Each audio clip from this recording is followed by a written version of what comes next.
Виталий, я тебе кидаю вызов. Я сейчас готов, совершить 130 своих 5 уверенных килограмм. Гаспарини самоликвидировался. Игорь, я думаю, удалить его сейчас из топ-8. Ну, конечно, я думаю, возвращение Силаева добавит конкуренцию в топ-8. Они уже все списали со счета его, но нет. Заверяя всех, что он едет бороться на левую руку, просто поборолся на правую. И все. Давид Дадикян бросил вызов Виталию Лалитину. Поборолся один раз в варфайте. За 1,5 года один поединок — это очень мало для профессионального спортсмена. Вот решил участвовать, потому что каждым разом топ-8, дата топ-8 переносится, а мне не хочется ждать и ждать. Виталий, после нашего тренировочного спарринга многие пишут и комментируют, кто из нас реально сильнее на левую руку. Почему бы нам с тобой не побороться в варфайте и узнать на самом деле, кто из нас сильнее? Так что жду ответа, я тебе кидаю вызов. Как вам такой поединок, друзья? Напишите в комментариях, сможет ли Давид составить конкуренцию Виталию. А у нас для вас еще одна не менее интересная новость. Дмитрий Силаев возвращается в турнир топ-8, а заменит он, скорее всего, Эрмеса Гаспарини. Что касается Силаева, эта новость о том, что он снимается с топ-8 по определенным причинам, она просто как молнией пронзила всю лигу ПАЛ. И теперь такой же повторной молнией она пронзает снова, что Силаев снова в строю, что он женился. Поэтому я думаю, это снова придаст определенную изюминку супертяжелой весовой категории. Они уже все списали со счета его, но нет. Все-таки Силаев многие годы доказывал, что он вправе бороться в топе. Он был неоднократным чемпионом золотого тура. Поэтому будем следить за его возвращением. Ну, конечно, я думаю, возвращение Силаева добавит конкуренцию в топ-8. Причем при должной подготовке, я думаю, он вплотную поменяет исход предварительных поединков. Думаю, что Гаспарини самоликвидировался.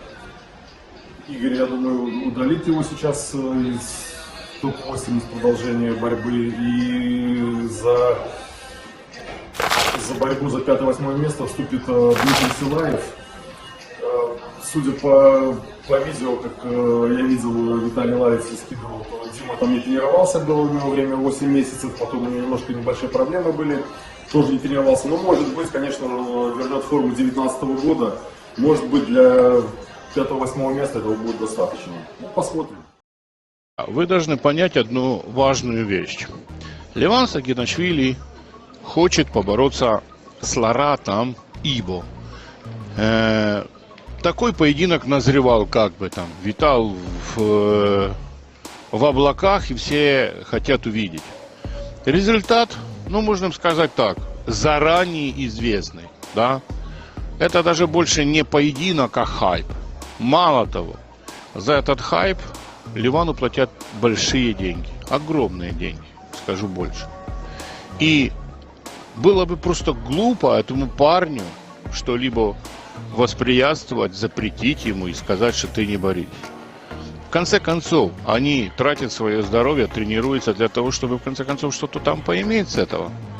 Я вижу в этом только положительные плюсы. То, что, скажем так, обманул Эрмес меня и поборолся на правую руку, а не на левую, как он говорил. При этом выиграл он у Квиквини. Важно то, что это две разные вещи. Человек, который обманул и сделал по-своему, хотя был на это запрет и говорили ему, что не надо этого делать. Это есть определенный риск в этом. То есть дело даже не в том, что он поехал побороться, взял какие-то деньги. А тут из бонусных денег в Москве ничего не получил, потому что все выиграл у нас Алекс Курдечев. А просто поехал и, заверяя всех, что он едет бороться на левую руку, просто поборолся на правую. И все. А если бы он, например, травмировался? Что тогда? Под угрозой стояло бы целое топ-8. Это плохой пример, когда люди, мы же все люди, начинают хитрить. и вытягивает только свою выгоду, больше ничего. Мы, как профессиональная лига, вкладываем большие деньги и большую энергию в то, чтобы это жило. До сегодняшнего дня я даже боюсь сосчитать, сколько денег пошло вообще на развитие армрестлинга благодаря профессиональной лиге армрестлинга. Пишите свое мнение, друзья, по поводу данной ситуации. А мы в заключении нашего первого выпуска в этом году расскажем вам историю нашего друга Ильи Измана, о том, как он пришел в армрестлинг и как складывалась его спортивная карьера. Не секрет, что у каждого из нас своя история знакомства с армрестлингом. Напишите в комментариях, с чего начинался ваш путь в этом виде спорта. Мои самые большие достижения в армрестлинге. Ну, если посмотреть с точки зрения мирового армрестлинга, я, конечно же, не достиг абсолютно никаких результатов. На национальных чемпионатах, на чемпионатах Украины я входил в призы, я выполнил норматив мастера спорта. Самый высокий результат, о котором можно сказать, это победа на Кубке Украины 2018 года в декабре. Там был небольшой состав участников, но я стал золотым медалистом, победителем этого турнира на левую и на правую руки. Это Кубок Украины. На еще одном из кубков, на нескольких кубках я был в призах, на Украине я был в призах. Множество было интересных соперников у меня в Украине. Я практически боролся со всеми в супертяжах, с очень интересными спортсменами.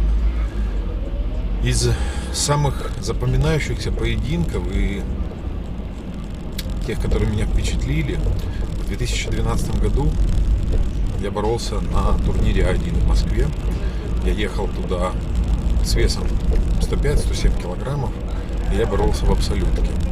Мне было интересно побороться в абсолютке. Я никогда не боролся с именами, с такими международного уровня спортсменами, и мне было интересно попробовать свои силы.